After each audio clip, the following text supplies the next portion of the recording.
ಮೊದಲನೇ ಕಾರಣ ಕನ್ನಡದವಳು ಅಂತ, ನನ್ನ ಬೆಸ್ಟ್ ಫ್ರೆಂಡ್ ಅಂತ. ಅವ್ರ ಕಣ್ಣಲ್ಲಿರೋ ಹೊಳಪು ಯಾವುದೂ ಕಮ್ಮಿ ಆಗಿಲ್ಲ. ನಾನು ನೋಡಿದಾಗೆಲ್ಲ ಅದೇ ಪ್ರೀತಿ ಇರುತ್ತೆ. ಅದಕ್ಕೆ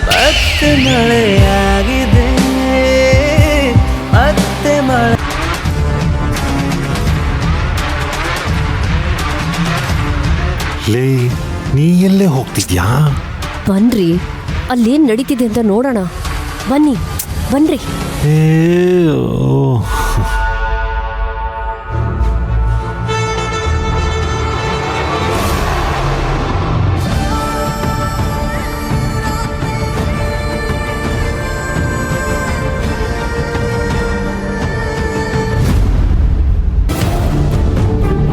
ಯಾಕೆ ಕಾವೇರಿ ಸುಮ್ಮನೆ ನಿಂತ್ಕೊಂಡ್ಬಿಟ್ಟೆ? ರಾಮ್ ಸರ್ ಮನೆಯವರು ನನ್ನ ಕೊಲ್ಲೋ ಅಂತ ಕೆಲಸ ಮಾಡೋದಕ್ಕೆ ಸಾಧ್ಯನೇ ಇಲ್ಲ. ನನ್ ಮೇಲೆ ಕೋಪ ಇರೋದು ನಿಜ, ಆದ್ರೆ ಕೊಲೆ ಮಾಡೋಂತ ಕೆಲಸ ಕೈ ಹಾಕಲ್ಲ ಅಂತ ಹೇಳ್ತಿದ್ದೆ. ಅವ್ರು ವಿದ್ಯಾವಂತರು, ಬುದ್ಧಿವಂತರು, ಇಂಥ ಲೋಕಲ್ ಕೆಲಸಗಳನ್ನ ಮಾಡಲ್ಲ ಅಂತ ಹೇಳ್ತಿದ್ದೆ. ಅವ್ರ ಮೇಲೆ ನಂಬಿಕೆ ಇದೆ ಅಂತ ಹೇಳ್ತಿದ್ದೆ. ಈಗೇನಾಯ್ತು? ಹೈ ಕ್ಲಾಸ್ ಜನ ಮಾಡೋ ಲೋಕಲ್ ಕೆಲಸನ ನೋಡ್ದ? ಈಗ ಅರ್ಥ ಆಯ್ತಾ? ಹಣ ಅಧಿಕಾರದ ವಿಷಯ ಬಂದಾಗ ಹೆಣ ಕೂಡ ಬಾಯಿ ಬಿಡತ್ತಂತೆ. ಸಂಬಂಧಗಳನ್ನ ಮರೆತು ಕೊಲೆ ಮಾಡಿ ಹೆಣಗಳನ್ನ ಉದುರಿಸ್ತಾರೆ. ಅಂತದ್ರಲ್ಲಿ ನಿನ್ನನ್ ಬಿಡ್ತಾರಾ? ನಡಿ, ನಾವು ಸ್ಟೇಷನ್ಗೆ ಹೋಗೋಣ. ಅಮ್ಮ ಬೇಡ, ನಾವ್ ಅಲ್ಲಿ ಹೋಗಿ ಮಾಡೋದೇನಿದೆ? ನನಗೆ ಆಕ್ಸಿಡೆಂಟ್ ಮಾಡಿಸಿ ಕೊಲ್ಸ್ಬೇಕು ಅಂತ ಅವ್ರು ಪ್ಲಾನ್ ಮಾಡಿರೋದು ನಿಜಾನೇ ಆಗಿದ್ರೆ, ಸಾಕ್ಷಿ ಆಧಾರಗಳಿರೋದು ನಿಜಾನೇ ಆಗಿದ್ರೆ, ಜೈಲಿಗೆ ಹೋಗಿ ಕಂಬಿ ಎಣಿಸ್ತಾರೆ. ಇಷ್ಟೆಲ್ಲ ಆದ್ರೂ ಮಾಡಿ ತಪ್ಪಿಗೆ ಶಿಕ್ಷೆ ಅನುಭವಿಸ್ತಾರೆ ಅಂತ ಇಷ್ಟ ಆರಾಮಾಗಿ ಹೇಳ್ತಿದ್ಯಲ್ಲ. ಅವರು ನಿನ್ನ ಕೊಲ್ಲೋಕ್ ಪ್ರಯತ್ನ ಪಟ್ಟಿದ್ದಾರೆ. ಕೊಂದಿಲ್ಲ ಅಮ್ಮ, ಕೊಲೆ ಮಾಡ್ಸೋದಿಕ್ಕೆ ಪ್ರಯತ್ನ ಪಟ್ಟಿದ್ದಾರೆ ಅಷ್ಟೇ. ಈಗ ಪ್ರಯತ್ನ ಪಟ್ಟಿದ್ದಾರೆ, ಮುಂದೆ ನಿನ್ನ ಕೊಂದೇ ಕೊಲ್ತಾರೆ ಕಾವೇರಿ.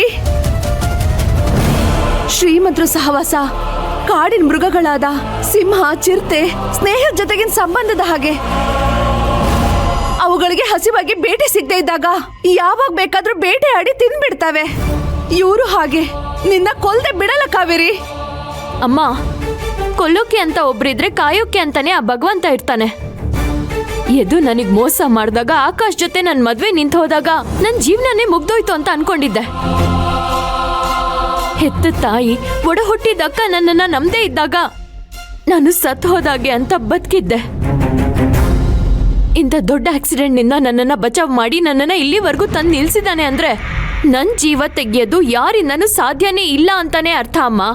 ನಿನ್ ಹರಿಕತೆ ಕೇಳೋಕ್ ನಾನು ಇಲ್ಲಿ ಬಂದಿಲ್ಲ ಕಾವೇರಿ. ಪ್ರಬಲ ನನ್ ಕನ್ಸಲ್ಲಿ ನಿನ್ನ ಕೊಲ್ಲೋಕ್ ನೋಡ್ದ. ಮನೆಗ್ ಬರ್ತಿದ್ ಹಾಗೆ ಕೊಲ್ಲೋದಿಕ್ಕೆ ಪ್ರಯತ್ನನೂ ಪಟ್ಟ. ಆಕ್ಸಿಡೆಂಟ್ ಅವನೇ ಮಾಡಿದ್ದು ಅಂತ ಸಾಬೀತು ಆಗಿದೆ. ಒಂದು ಕ್ಷಣ ಈ ಮನೇಲಿ ಇರ್ಬೇಡ, ನಡಿ ನನ್ ಜೊತೆಗೆ. ಈ ಮದ್ವೆಗೆ, ಈ ಬದುಕಿಗೆ ಅರ್ಥನೇ ಇಲ್ಲ ಕಾವೇರಿ. ನನ್ ಜೊತೆಗ್ ಬಾ. ಎಷ್ಟೋ ಜನ ಹೆಣ್ಮಕ್ಳು ಗಂಡನ ಮನೇಲಿ ಬಾಳಕ್ಕಾಗದೆ ತವ್ರ ಮನೆಗ್ ಬಂದಿಲ್ವಾ? ನೀನು ಹಾಗೆ ಬಂದ್ಬಿಡಮ್ಮ, ನಾನ್ ನಿನ್ನನ್ ಸಾಕ್ತೀನಿ. ನೀನ್ ನನ್ನ ಕೈ ಹಿಡಿದು ನನ್ನ ಕನಸಿನ ಕಂಪನಿನ, ನನ್ನ ಕುಟುಂಬನ ಸರಿಯಾದ ದಾರಿಗೆ ತರ್ತೀಯ ಅನ್ನೋ ಭರವಸೆ ನನಗಿದೆ. ಅದನ್ನೆಲ್ಲ ನಿಭಾಯಿಸುವ ಶಕ್ತಿ, ತಾಳ್ಮೆ ಕೇವಲ ನಿನ್ನಲ್ಲಿದೆ. ಕಾವೇರಿ, ಇನ್ನು ಏನ್ ಯೋಚನೆ ಮಾಡ್ತಿದ್ಯಾ? ಬಾ ಮನೆಗೆ. ಅಮ್ಮ ಇಲ್ಲ ಅಮ್ಮ, ನಾನು ಇಲ್ಲಿಂದ ಬರೋದಿಕ್ ಸಾಧ್ಯನೇ ಇಲ್ಲ. ದಯವಿಟ್ಟು ನನ್ನನ್ನ ಕ್ಷಮಿಸ್ಬಿಡು. ಹಿಂದೆ ಹೇಗೆ ನಿನ್ ಮಾತನ್ ಕೇಳೋ ಪರಿಸ್ಥಿತಿನಲ್ಲಿ ನಾನು ಇರ್ಲಿಲ್ವೋ, ಇವತ್ತು ಹಾಗೆ ನಿನ್ ಮಾತನ್ ಕೇಳೋ ಪರಿಸ್ಥಿತಿನಲ್ಲಿ ನಾನಿಲ್ಲ. ಈ ದೇಹದಿಂದ ನನ್ನ ಜೀವ ಹೋಗ್ಬೇಕೆ ಹೊರತು ಈ ಮನೆಯಿಂದ ನನ್ನನ್ನ ದೂರ ಮಾಡೋದಿಕ್ ಸಾಧ್ಯನೇ ಇಲ್ಲ. ಕಾವೇರಿ, ಹುಚ್ಚುಚ್ಚಾಗಿ ಏನೇನೋ ಮಾತಾಡ್ಬೇಡ, ನಡಿ ಮನೆಗೆ. ನೀನ್ ಮಾಡಿರೋ ತಪ್ಪನ್ನೆಲ್ಲ ಕ್ಷಮಿಸಿ ಮತ್ತೆ ವಾಪಸ್ ನಾನು ಇಲ್ಲಿಗೆ ಬಂದಿದ್ದೀನಿ. ಮತ್ತೆ ಅದೇ ತಪ್ಪನ್ ಮಾಡಿ ಶಾಶ್ವತವಾಗಿ ನನ್ನ ದೂರ ಮಾಡ್ಕೋಬೇಡ. ಇಲ್ಲ ಅಮ್ಮ, ಎಂತದೇ ಪರಿಸ್ಥಿತಿ ಬಂದ್ರೂ ಈ ಮನೆನ, ಈ ಕಂಪನಿನ ಬಿಟ್ಟು ಹೋಗಲ್ಲ ಅಂತ ನಾನು ರಾಮ್ ಸರ್ಗೆ ಮಾತು ಕೊಟ್ಟಿದ್ದೀನಿ. ಕೊಟ್ಟು ಮಾತನ್ನ ತಪ್ಪಾರ್ದು ಅಂತ ನೀನೇ ಹೇಳಿದ್ಯಾ. ಮಾತು ತಪ್ಪದು ಒಂದೇ, ಜೀವ ಹೋಗೋದು ಒಂದೇ. ನಾನು ಎಲ್ಲಿಗೂ ಬರಲ್ಲ ಅಮ್ಮ. ದಯವಿಟ್ಟು ನನಗೆ ಫೋರ್ಸ್ ಮಾಡ್ಬೇಡ, ನನಗೆ ಕ್ಷಮಿಸ್ಬಿಡು. ಓ, ಮಾತ್ ಕೊಟ್ಟಿದ್ಯಾ? ಮಾತನ್ ಮೀರಿ ನನ್ ಜೊತೆ ಬರಕ್ಕಾಗಲ್ಲ ಅಲ್ವಾ? ಆ ಮಾತಿನ ಗೋಡೆನ ಒಡೆದು ನಿನ್ನ ಇಲ್ಲಿಂದ ಹೇಗ್ ಕರ್ಕೊಂಡು ಹೋಗ್ಬೇಕು ಅಂತ ನನಗೆ ಚೆನ್ನಾಗ್ ಗೊತ್ತು. ನಾನ್ ಕರ್ಕೊಂಡು ಹೋಗಿ ಹೋಗ್ತೀನಿ.